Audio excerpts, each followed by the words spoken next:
እረኛዬ ነው የሚያሳጣኝም የለም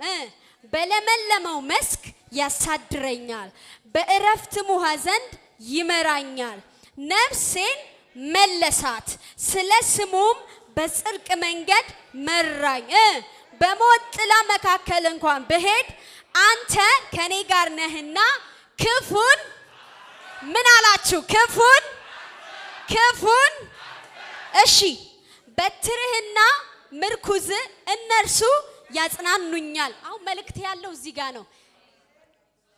ከዚህ ጀምሮ ነው መልእክት ያለው በደንብ ጮክ ብላችሁ አንብቡት በትርህና ምርኩዝ እነርሱ ያጽናኑኛል በፊቴ ገበታን አዘጋጀህልኝ በጠላቶቼ ፊት ለፊት ራሴን በዘይት ቀባህ ጸዋዬም የተረፈ ነው ቸርነትና ምህረት በህይወቴ ዘመን ሁሉ ይከተሉኛል በእግዚአብሔር ቤት ለዘለዓለም እኖራለሁ